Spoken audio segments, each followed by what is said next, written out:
Well, hello, everyone. Welcome to Frame Mile Live. My name is Sean McDaniel, and Frame Mile Live is the show where creativity meets technology. So where we talk to guests, either producers, directors, editors, or anyone in the creative industry, and we share their creative process and workflows with you in this live environment. Now, we've got a lot of people in the queue already, and I love to open up the show with where is everyone chiming in from. We are broadcasting from Hollywood, California on a nice, beautiful, sunny day, and I hope that it's beautiful and sunny wherever you're at. So throw in the chat where you're coming in from. We've got a lot of folks in the queue. I'm really excited about this show because it's with one of my favorite brands, Princess Cruises. I took a cruise with them about a year or so ago, and I had such a great time. So I'm really excited to talk about these folks because it's just they do incredible work behind the scenes, and I'm super excited to talk with them. We're starting to get some comments coming in. I love it. We've got some Toronto, Canada. Scott's already in the chat asking there's some Colorado peeps. Let's see if there's Colorado folks in the audience here. We got a Paris, France. Welcome all the way on the other side. Thanks for chiming in so late in the day. Minneapolis. We've got Denver, Colorado. I love it. Wet and cold in the UK. I'm sorry about that, but I'm glad it's you're feeling good and you're joining us. We've got another Los Angeles. We've got Tampa Bay, Florida. We've got Sacramento. Let's go, Scott. And Battle Creek, Michigan. Well, I love all of these people coming in. We got Canada coming in. I love seeing where everyone's coming in from because it's really nice to have one collective environment. We're going to have these wonderful conversations and talk about creative workflows and just talk about creative work. So yeah, and let me know too, what would be a dream cruise destination for you? Let's throw that out there too, just to get some more engagement here going on. Green Bay, Appleton, Wisconsin. And we got a little wave there. Hello. Nigeria. Wow. Hello. Welcome. This is wonderful. And also, too, we've got JJ Powell in the comment section. He's furiously typing away. So if you have any questions, you may see him chime in as well. Make sure you say hello to JJ.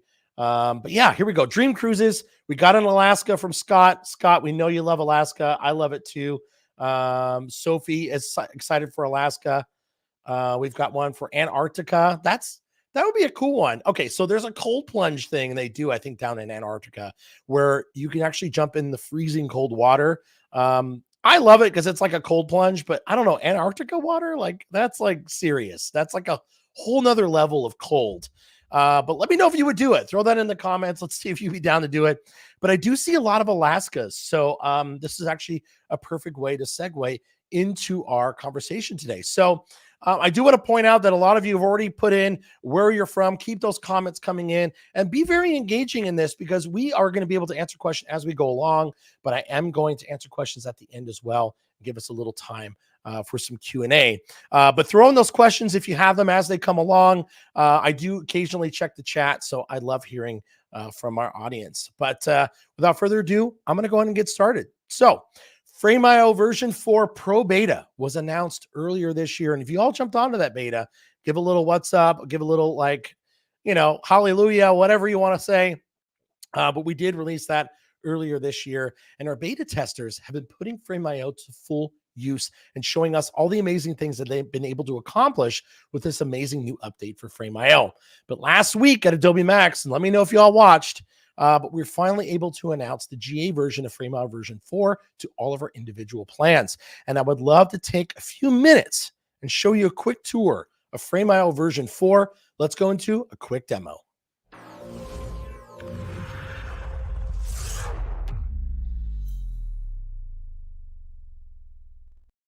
All right, so I've got Frame.io version 4 pulled up. And one of the new things that, if you're not familiar with Frame.io, but it's a place for you to have all of your creative deliverables and your assets in one place. So what's really changed here is the environment that you're working in. So Frame.io was built completely from the ground up. It's a completely new version, but a lot of the same features that you love and cherish are all still there. We have not taken those away. So right now what we're looking at is something called a workspace. And a workspace is where all of your projects are going to live. I've got 3 projects here that already exist, but I'm going to show you how easy it is to create a new project. So I can start one from blank. Let's just call this new project. And I can just kind of start fresh if I want to. But what's really nice about FrameIO version 4 is that it accepts all different file types. So not only are you able to do your videos and your photos, but you can also do your graphical files, your PDF documents, your Microsoft Word, your Excel, all of your project files for all of your Adobe tools, whatever you want are all available inside of Frame. So you can just upload those very easily. So I'll choose one that's kind of off the cuff here. I'll choose a project template based on an asset library, which means we're going to have a lot of graphical assets in there. So I'm going to create a new project, and let's go into that project and show you what this looks like. So in here, we've got a folder tree on the top left-hand corner. This folder tree is very familiar with all of our different computers, so it's an easy way to adopt yourself to version 4. And as I click on a folder, whatever assets are inside of those will appear on the right-hand side. But what I'm going to do is I'm going to go to the root folder here. I'm going to go under my appearance menu, and I'm going to go ahead and choose to flatten those folders. So now I can actually see all of my assets in one place. Now, if I click on an asset, my viewer is actually available for me. So this is actually a multi-page PDF. So I can go in here. I can change which page I'm looking at. So let's say I'm looking at page. Let's get some more color here. Page 25, I've got a lot of assets in there. But if I want to go in and actually make some comments, I can do that right on my screen because we have a new feature called the panels feature. And this allows us to toggle on and off what we want to see or don't see. So before, you used to have to click into an asset in order to see it, but you don't have to do that anymore. You're now able to see everything on one screen. Now I'm going to jump back into kind of one of these other projects here. So I want to show you something kind of cool that we've already got set up. So I'm going to click on this asset here. Let's open up these panels. And I want to go and leave a comment, but I'm not just going to leave any comment. One of our newer features is the ability to do anchored comments. So I'm going to go ahead and play. And I'm going to go ahead and just actually turn on my anchor tool here at the bottom. I'm going to click on this screen. And now I could say, this is a little dark. Now I've actually created a comment that will live over here on the right-hand side, but now I've got an anchor point of where that's going to live. But here's something that's really cool too. If I leave another comment here, let's say I want to drop in a comment there, I can now actually leave an attachment on that comment. So right here, if I just hover my mouse over my little paperclip, I can actually see that I can attach a file, which is really, really cool and very handy. Let's say you're doing a screen replacement on like an iPhone or on a TV screen. You can actually pinpoint exactly what file that's going to be. Really great feature. I love that new commenting feature. But now we're actually back into our assets panel, and I can see all of my assets in here, but we've got a lot more items added to each of these assets. What we have now is the ability to edit and view different metadata tags. So if I actually click on my fields tab, I've got a whole list of pre-made metadata tags that were created by FrameIO. But you know what? We don't always want to be organized by the way FrameIO wants us to organize it. We might want to organize things on our own. So now we have something called a custom metadata field. So now I can go in and go, let's say approvers. I can choose a single select. Let's just go maybe client name. Let's go client 1, maybe client 2, and let's say client 3. This is just here as an example. So now if I add those users, now I can actually just multi-select some assets here. Let's say client 1, and then let's say this is client 2, and let's say this is client 3. So now I made my tags. This is great. Now I can quickly filter and sort by any of those tags that I want to. But here's something that I really want to show you is the power of FrameIO can create something called a collection. And that's what this little box is down here. So if I actually want to categorize my different assets into different sections, I can do that. So I'm going to create a new collection, and I'm going to call this approvals. Approvals. I can't spell today. Let's just choose one of these emoji, maybe a little smiley, little cheeky face. And we'll choose all assets. And now what I'm going to do is I'm going to turn on that field that I just created. I think it was called approvers. Apparently I've done this before. And I'm going to choose group. And what I'm going to do is I'm going to group these approvers into the different sections. So now I've grouped them by approvers. So now I've got client 1, client 2, client 3, and everything is nice and organized. So now you can see where you can apply this to anything. Let's say you're on a film shoot and you want to organize things by shoot day. You can do that. Let's say you're on a different photo shoot, or you have different brand deliverables. Let's say you've got assets that need to go to Instagram, TikTok, and Facebook, wherever they need to go. Facebook. Holy moly. But wherever they need to go, you can easily divide them up using collections. It's basically a dynamic bucket. So if you change any of the assets that are inside of your library, let's say, for instance, down here, if I want to change one of these to client 2, it automatically and dynamically updates as I go along without affecting the folder tree that I have up here. So collections are a really, really great way to see and organize your assets with metadata. And the last thing I want to show you all is the ability to customize your shares. So no longer is the review and presentation link option. You have one link to share out that is completely customizable. You can see here, I've got a header added on top. I can add in my logo here. I've got the option to change my appearance. I can do it kind of dark. And then I've also got my same settings as I had before with the ability to turn on and off commenting, downloads, and so on. So these are great. They're customizable. You can really brand them to your brand. And what's nice is that, let's say you want to have one that's specifically for images and one that's maybe specific for brand assets. The nice thing is the world is your burrito, and you can make it however way you'd like to. I use that term a lot. The world is your burrito. But who doesn't like a burrito? I like burritos. So, but yeah, so that is a quick look at version 4. If any questions that you have, please pop those in. But if you have any more questions on that, visit our website, frame.io. But let's jump into the next thing, because I actually want to show a couple other little things here. So I'm going to close out my screen. Beautiful. Now, it's one thing to actually show you how a product works, but it's another to have a customer show us how it works. And Princess Cruises was an early V4 adopter, and they used it on a recent trip to Alaska to capture the beauty for future travelers on a Princess cruise to this great state. Now, I may be biased because I absolutely loved my trip to Alaska on a Princess ship. I know I mentioned that earlier, but it was maybe about a year and a half ago. I had an amazing time. It was probably one of the best trips I've ever been on. Again, I might be being biased here, but I absolutely loved it.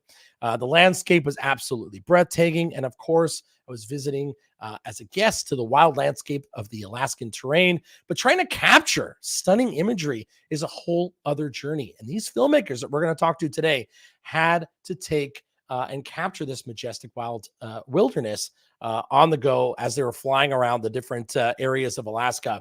Now, we have 2 key members of the Princess team to talk to and how they were able to capture such stunning images in this environment, but also how they used Frame.io, version 4, and Adobe tools to pull this off.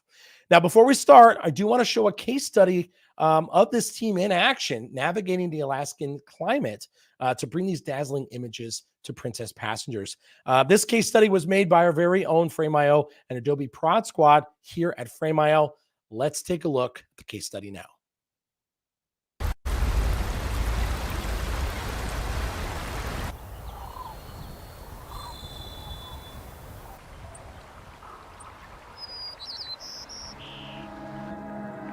And cut. Let's move on. Moving locations. Let's motivate all gear. We leave this place cleaner than we found it.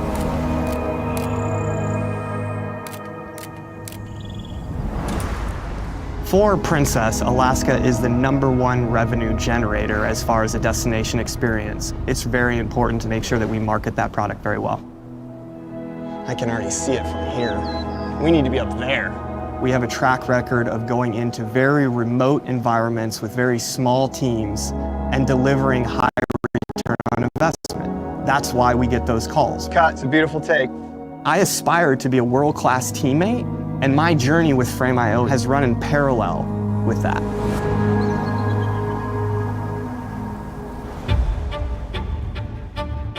My name is Scott Martin. I'm the Senior Manager of Media Production for Princess Cruises. Roll cameras.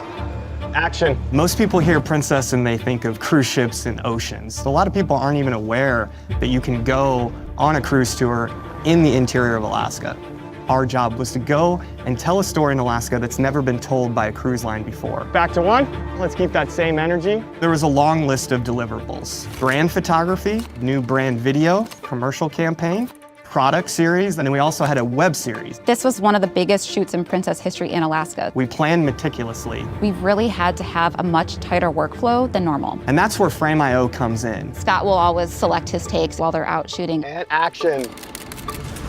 Watching dailies in Frame.io and me commenting and all of that communication going out to our editors immediately was life-changing for our collaboration velocity. Open up the camera a little bit, Zay. Nice work. We had 14 days of shooting and we had one shot that was incredibly important, and that was Mount Denali. The most challenging thing about Denali is she's only visible 30% of the time. So planning for that shot was quite difficult.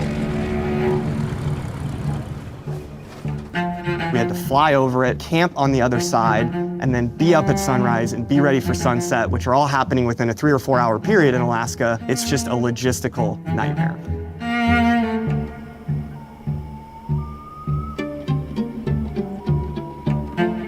The first time that I saw Denali at mile 62, my jaw literally hit the floor.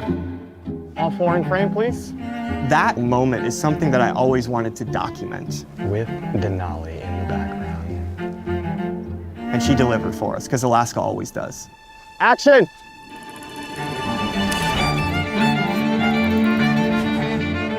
When it all lined up, it was just such a sense of relief. Cut.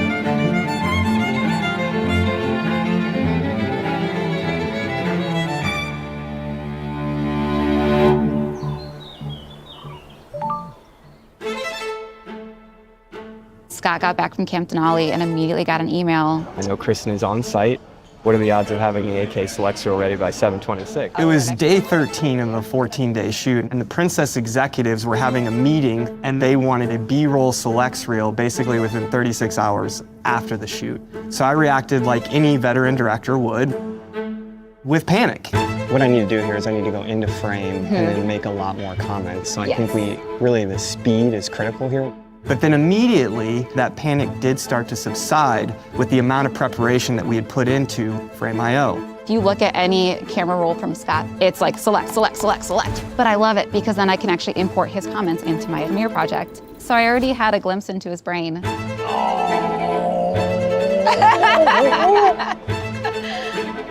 With Frame.io, we were able to communicate at speeds that we have never been able to communicate at.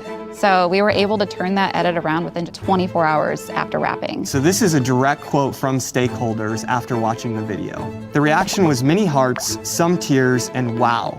We've created a record volume of work at an extremely high level and have provided previews at record speed.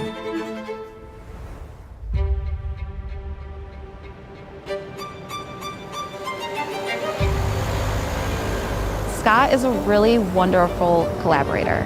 He is one of the most driven directors that I know. You can tell, not only just based on the footage itself, but the Frame.io notifications that I get the next morning when I'm like, what were you doing at 4 o'clock in the morning? 15, 20 years ago, this is almost impossible because of technology. But how technology has changed.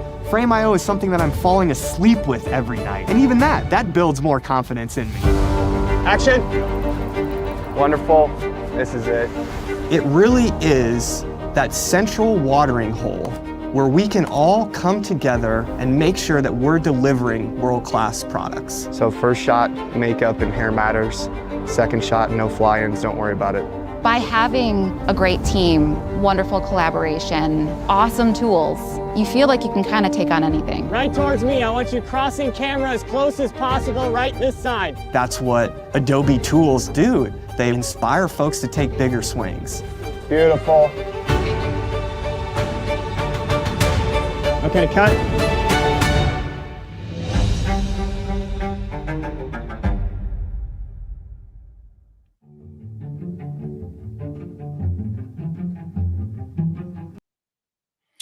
All right. That's amazing. Every time I watch that video, I get goosebumps, and I can't tell you enough how great that that video came out. So great job, Prod Squad. But let's go ahead and introduce you to our guests today. They are, drum roll, Scott Martin, who is head of production at Princess, and Kristen Rogers, who's the editor at Princess. Again, please leave your questions in the chat. We're going to be chatting with them for the next few minutes. And then we want to take your questions as well. So please throw those in the chat. Yes. Wow. That was so epic. Juliana. Yeah, I agree. So let's go ahead and start our discussion.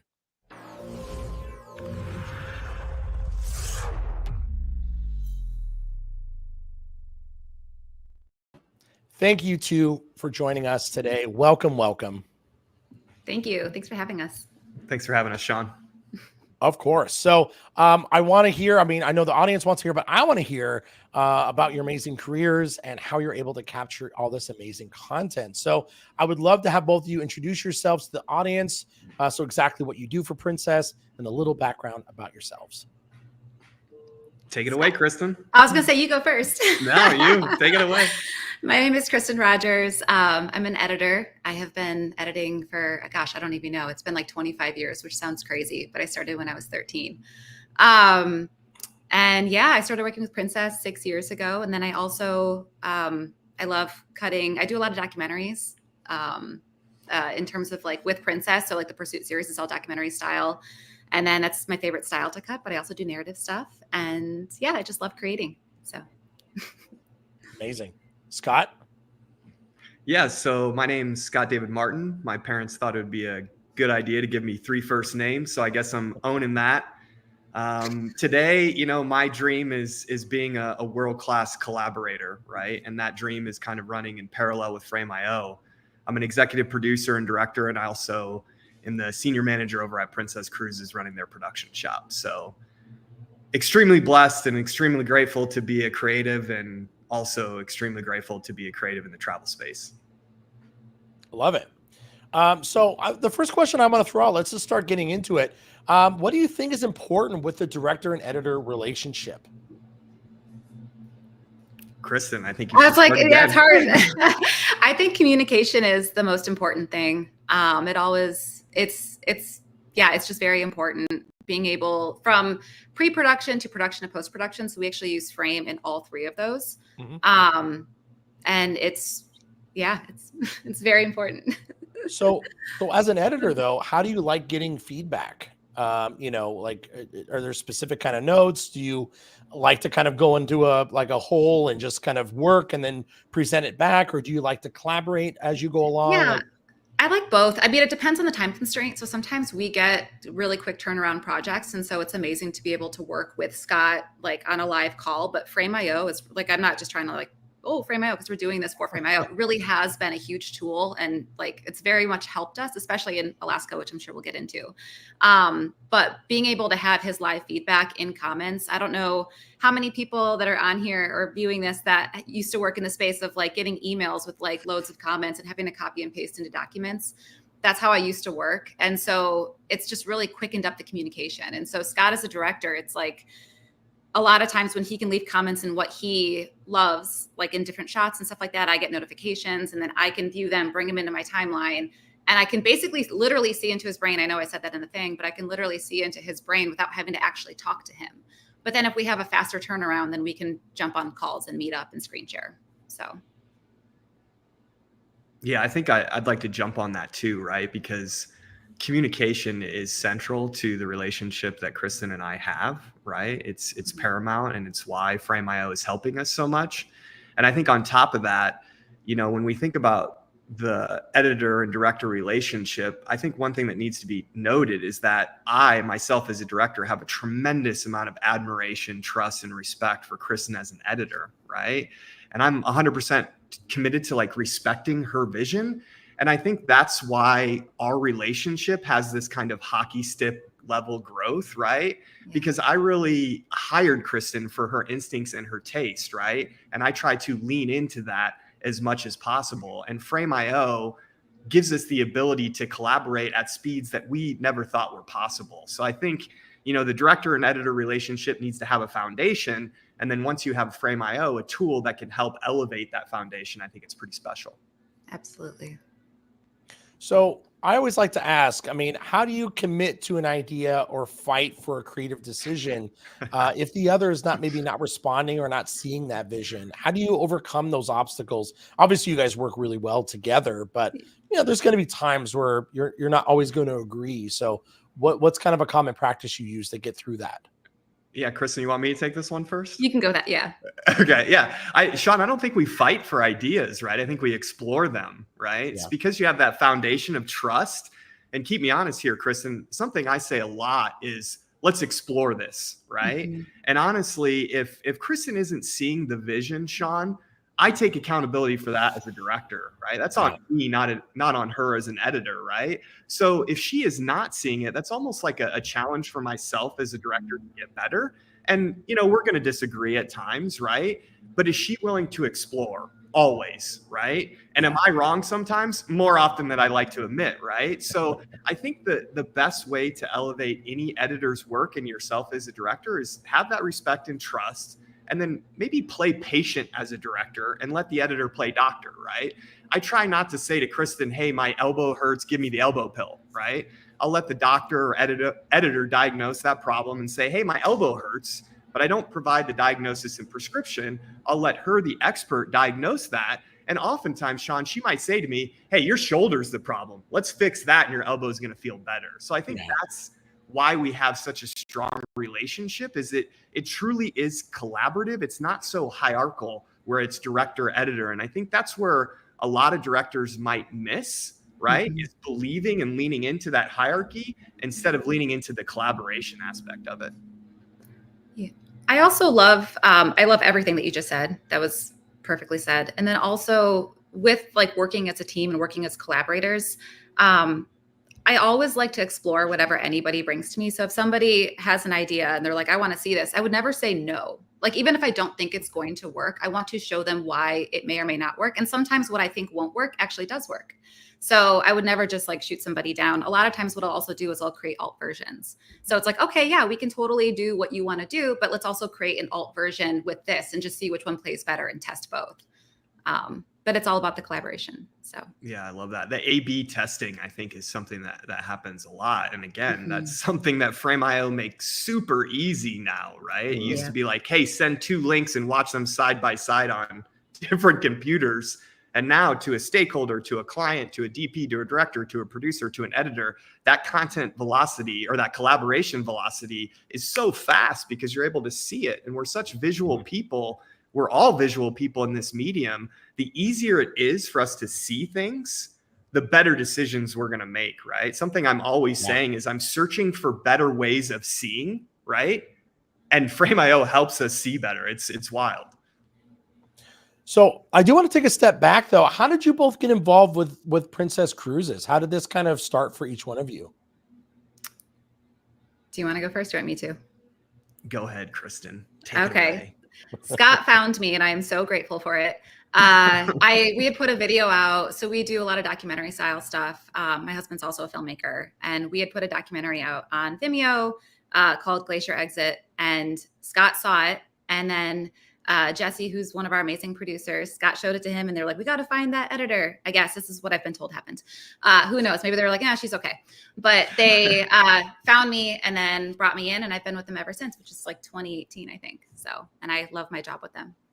So very grateful. That story is 100% factual, right? It's finding your future collaborators on the internet, right?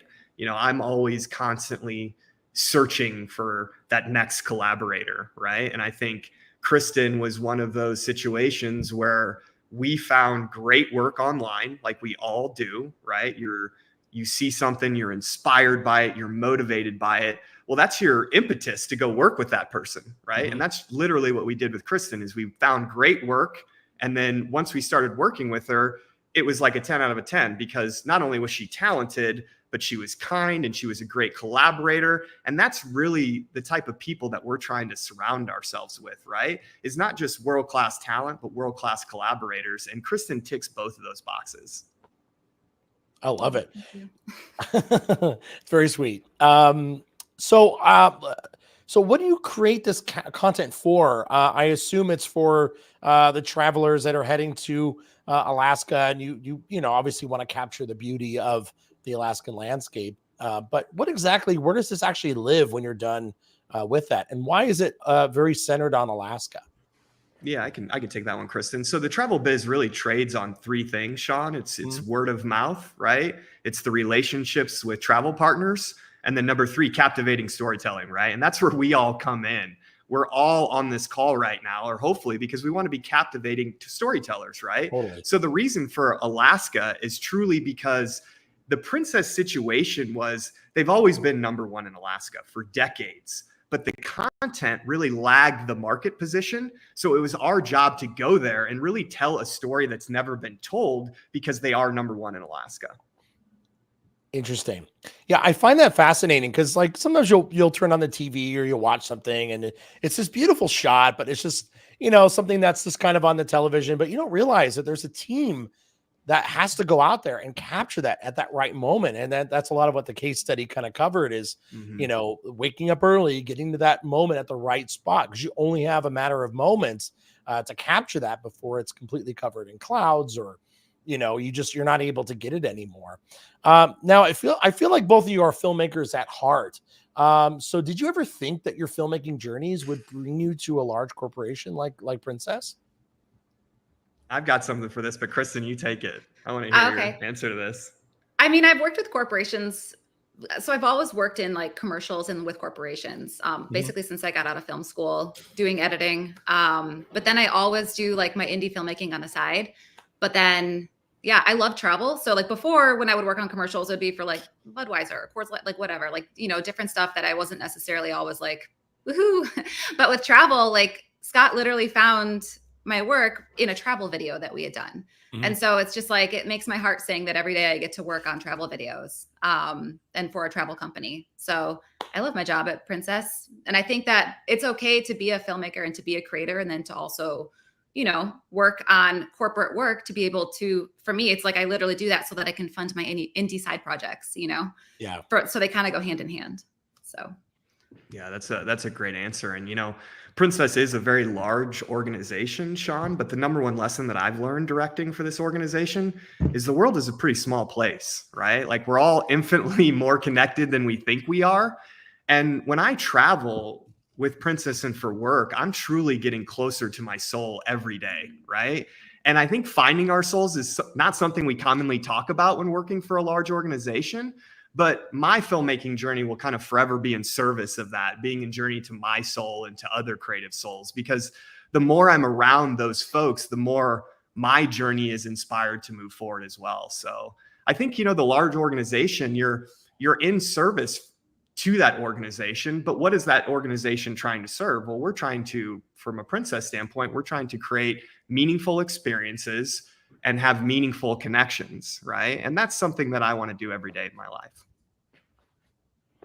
So I would love to jump into V4 a little bit and see how that came to play in your project. So what was your relationship like with Frame.io before getting started with V4 specifically? Yeah, I guess I'll take that one, Kristen. I like to say that we're Frame.io OGs, Sean, right? We've been around for a long time, even before the Adobe acquisition. And we really made some big bets in Frame.io in the early versions, hoping that V4 would become what it is today, right? And I think the previous versions for us, Sean, is really kind of the setup for our roadmap for remote collaboration. We've really been trying to figure that out for a long time. And I think V4 is really where we're going to start our journey to world-class collaboration, because now I feel like I have a software that's working at the speed of my imagination. Kristen, I know you mentioned you worked with it a little bit before. Yeah, no, I it's interesting because it's like I have before Frame and then I have Frame V3 and then I have Frame V4. And the biggest thing for me in V3 and like starting to use that was that, like we've been talking about, is we have a lot, like communication is key. Communicating in V3 was great. but we still used Microsoft Teams and email and things like that. Let's say we had to like attach a drone shot. What are you thinking, Scott? I want this shot. Here's what it looks like. Or, like I want the VFX to go here. But now in V4, you can like circle things, attach things. And so I feel like when we were using V3, we used other like ways of communicating a lot more. But now that we have V4 and now that we can react and attach and do more within the communication within Frame itself, I feel like that's actually been a huge help.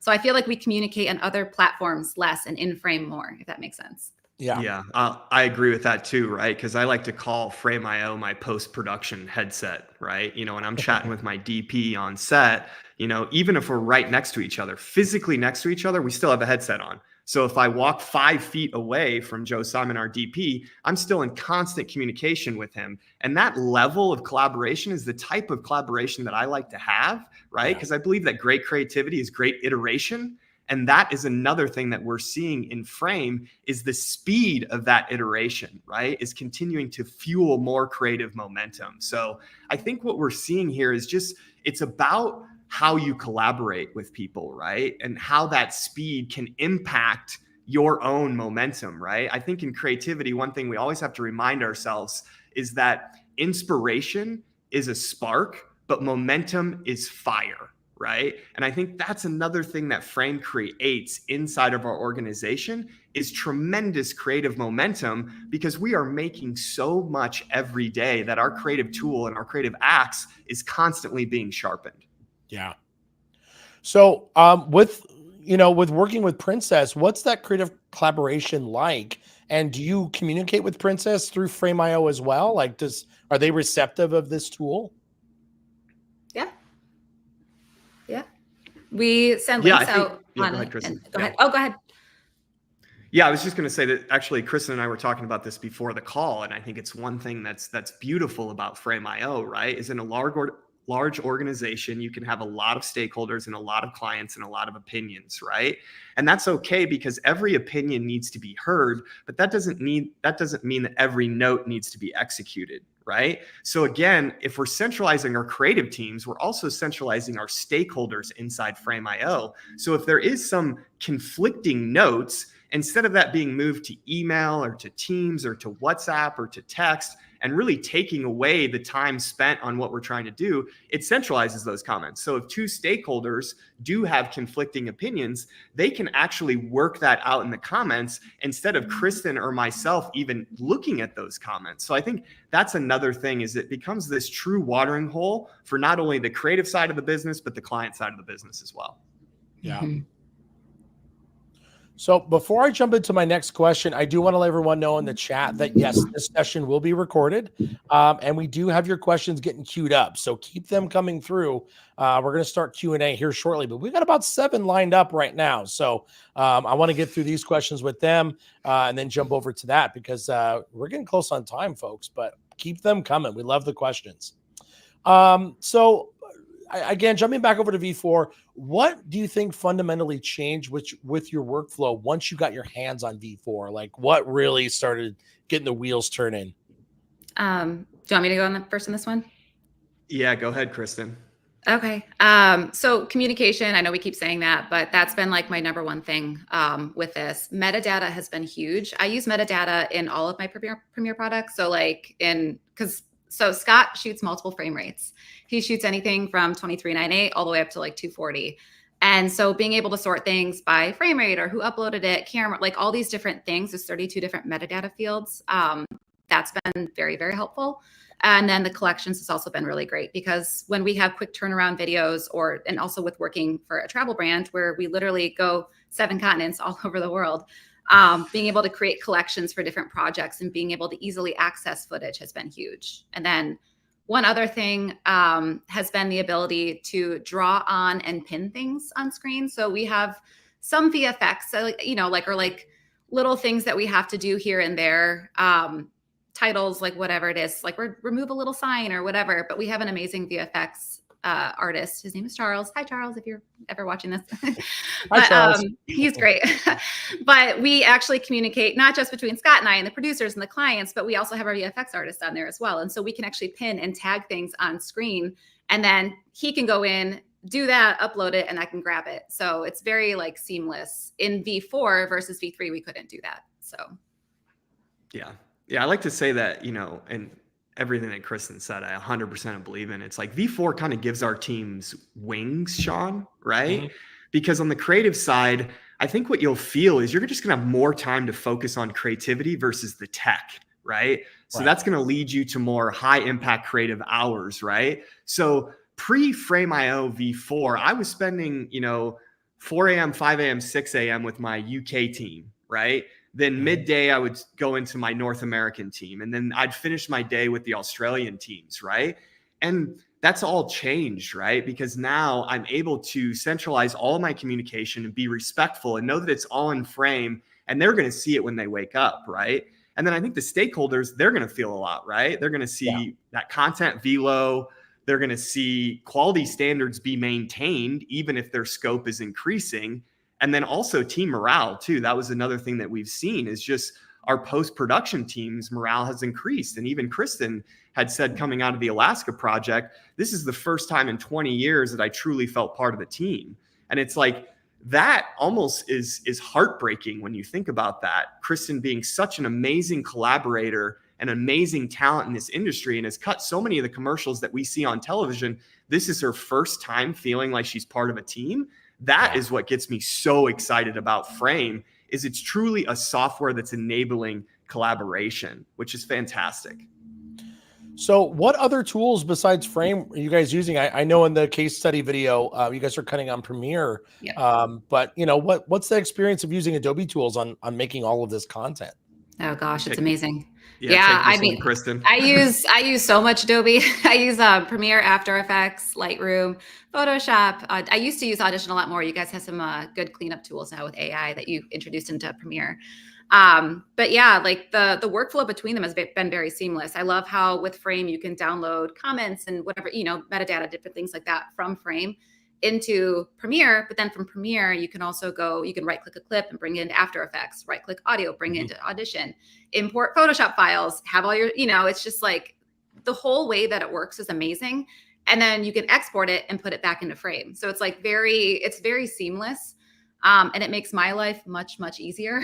And I don't know of any other platforms that work that way. I mean, I used to work in all different editing platforms, and it's definitely the cleanest one, and I love it. So yeah, I love it. Oh, go ahead. Yeah, it's just one ecosystem versus, you know, competing platforms, and then you're spending all your time on the tech instead of the creativity. Yeah. So I do want to wrap up for the last question or so here, but you know, what for people that are experiencing FrameIO for the first time, we may have a lot of people that are listening that they've never used Frame. What would you advise them to do first as a best practice? Yeah, I actually took some notes on this one because this is close to my heart.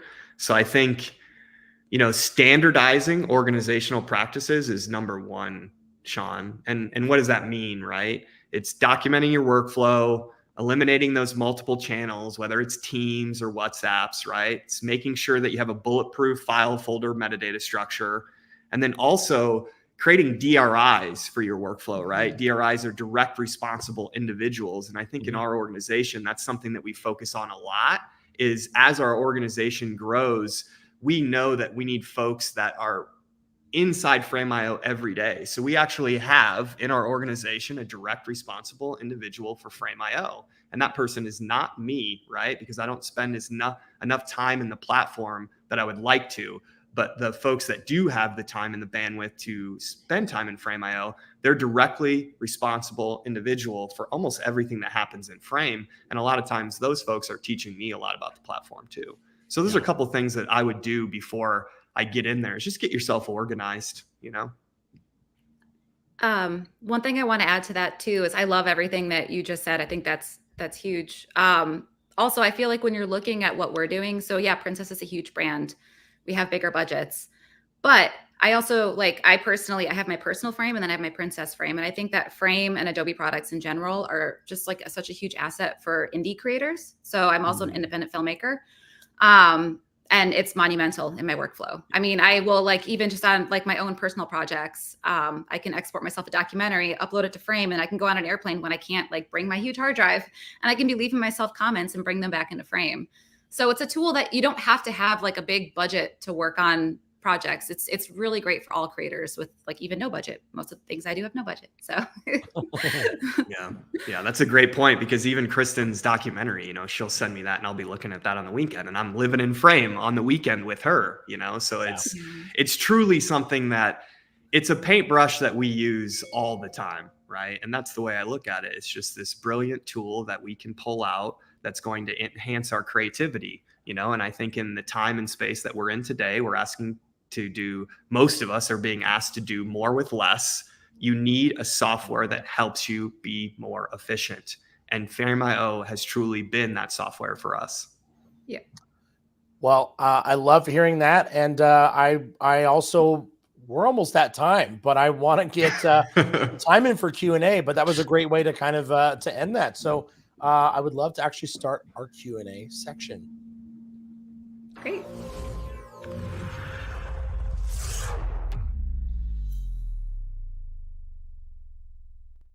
All right, so we're officially in Q&A now. It only can go by the transitions. Once we do the transition, then we're in that section. I'm gonna try and power these through, but we got quite a bit of questions in here, and I love it. So the first one is going to be from Victor. Thank you, Victor. What an amazing turnaround time! How long did it take to upload the high resolution files from the cameras, and how big was the average file size? That's a great question. Kristen, do you want to take that, or do you want me to jump on the limited can jump on knowledge that. I have? Yeah, Oh, I think okay. maybe you know better here, Kristen. So maybe you take this one. Well, so with regards, are you talking about uploading like the high resolution camera files to Frame? I'm just trying to clarify. Well, maybe Like a good camera to look, cloud, or what's the? maybe a look at kind of the workflow, because I know that in the Alaskan landscape, data can be a little up and down. So Yeah. how did you guys kind of work with your workflow? How did you work with your high res media? Was it all uploaded? Were you just uploading maybe your edits? Maybe talking on that. I can take that, because I think going to Alaska, one of the big questions we wanted to answer was, could we run a camera to cloud workflow for the entire production, which in this situation we could not, right? But we still used camera to cloud when it was effective for us, right? So as far as how long did the files take, it really depends on how that file was captured, right? Because a lot of our files were B-roll clips that might only been 15 seconds, but then we also had A-roll clips that were 30 minutes long, right? So for us, it was truly just bandwidth, right? Is in Alaska, we were working with Starlink. So whatever Starlink could give us, right, whether it was 15 megabits upload, that's what we would get, right? So I think to answer your question, Victor, which I think is a great question, right, is it's truly what is your bandwidth in that location? And that's how you're going to kind of engineer how long it will take to upload those files, because depending on where we were in Alaska, sometimes it was very fast, sometimes it was very slow. Just depends on the bandwidth. And I think average file size, Kristen, everything was ProRes 444. Do you have an average file size? That's a good question that I don't think I have a great answer for. I mean, they varied. I knew from a gig to several hundred gigs. It just depends on how long. Yeah. Sometimes you'd be shooting 240 frames per second, Yeah. Open And gate Victor, on we a shot, and 175. here's another thing that might help you, Victor, is we shot 15 terabytes over 14 days, right? So we were averaging about a terabyte per day. Yeah. Wow. Yeah. Victor, thank you for that question. Hopefully that answered the questions you were looking for. Let me jump to the next one here. This is actually a good one. This one's from Corey. And Corey's asking, I'm used to only using Frame for approvals on edits. What's the benefit of being able to upload dailies and choose selects versus just allowing the editor to make those decisions? Pros and cons. Take it, Kristen. So that was actually something that really helped me. Going back to Victor's question a little bit, is like turning around something that fast. I know you were talking about file uploads, but we actually did get a call or an email about turn around a select sequence. We basically delivered a select sequence of the entire shoot. They wrapped filming on a Friday, and we had it to them with less than 24 hours later, like a full select sequence, color corrected, ready to go to the president of the company. But anyways, the way that I was able to do that was by having so we also had a DIT, of course. We had some tech people, shout out to David, that were there, but he was uploading proxy files. And then Scott was able to comment on those, and then I was able to download those. So I was able, while Scott was out shooting the next day, I would be going through his comments and his selects in Frame.io. So if you're shooting in that way, that like in terms of like still on production and trying to turn around a product quickly, it's extremely helpful. Now, if you wrap a project and you have an editor and you're like, why should I use Frame.io? You can also, instead of having to meet up with your editor and sit by them and say, I like this, or giving them notes, you can literally send them footage and mark your favorite shots, mark your favorite angles. Hey, don't use this take. There's a light on in the background. The continuity is wrong. Like there could be so many different things that could be off in shots, but you as the director who was on set that had that knowledge that maybe the editor doesn't, you could actually mark those things in Frame so that they don't even have to look through that footage. Or there was like one sequence where somebody, I think it was like one of our drone pilots, he was like, oh, you don't have to go through that footage because we got better stuff the next day, and it's like, so I was able to go into frame and be like, don't use this, or, it's Yep. just, it's very helpful. So Yeah. There's so many hours that Kristen could have wasted looking at footage that she didn't need to use, right? And we're on a 14-day shoot. She shows up on day 7. We're going to deliver something 7 days later. Not only is she trying to consume the previous 7 days, she's also trying to consume what we're shooting that day, right? So if my ability to communicate with her and be like, don't watch those 3 hours is critical, right? If you have months to put this stuff together, no big deal. But if you're talking like you're going to deliver something quickly, those minutes and seconds become critical to your collaboration velocity. I love it. Thank you for that question, Corey. Jamming right along here. This one's actually a really good one, and I think this is really useful for a lot of folks in the audience. What is your best recommendation for onboarding new team members to Frame.io? I'll take that. I think it's show, don't tell, right? I truly don't want to sell anything to anyone that they don't want, right? And I truly believe filmmakers need Frame.io in their lives, right? So instead of me going to my collaborators and saying, this is so beautiful, I truly just start working with them in Frame.io. And because it's so strong, what they realize is it starts saving them time. And if we can show somebody a tool that makes their lives easier, we don't need to get them excited, right? It's self-inflicted excitement, Nobody needs to tell me to get excited about Frame.io because Frame.io is increasing my time throughout the day. So I think that is kind of the best recommendation, is just put it in their hands, right? Let them use it as quickly as possible. And screen share too is something that I do. I teach a lot of, in the past, I've taught a lot of people how to edit even in like Premiere. And sharing my screen and going through my favorite features, or, what I mean? Like showing them how something works, doesn't. Here's how you can cut time and save time is very helpful. Yeah. So, All right. We've got 2 more questions left. If there's any new ones that come in, I don't know if we're going to have time to get it, but let's see if we can do it real fast. This one is, it might sound silly, and it's not silly. It's a great question. What's your favorite feature on Frame? Take it, Kristen.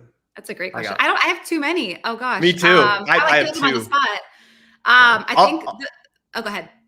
I'll go if you don't have your answer ready, Kristen. What do you think? Okay. Yeah, go ahead. I'll go. Yeah, mine's definitely metadata, right? Like customizable metadata is what is driving all of this, right? And then to put even cherry on top of that, it's collections.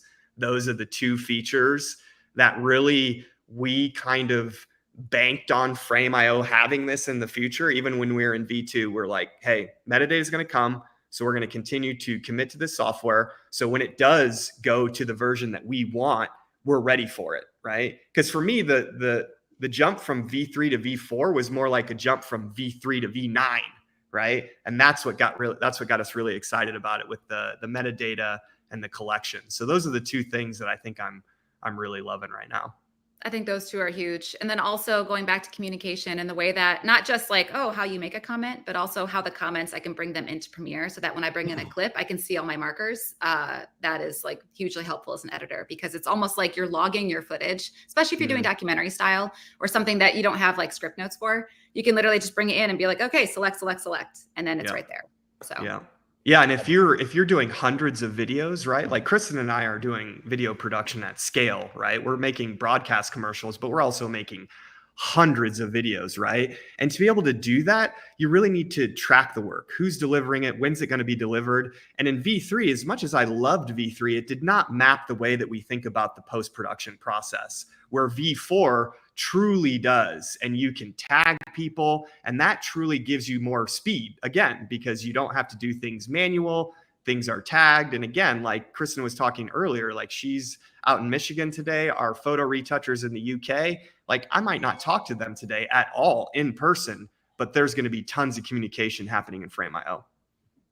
Well, I really appreciate both of you jumping on. Unfortunately, we are at the end of our scheduled time, but I want to thank you both so much for joining in. I want to thank our audience for joining in.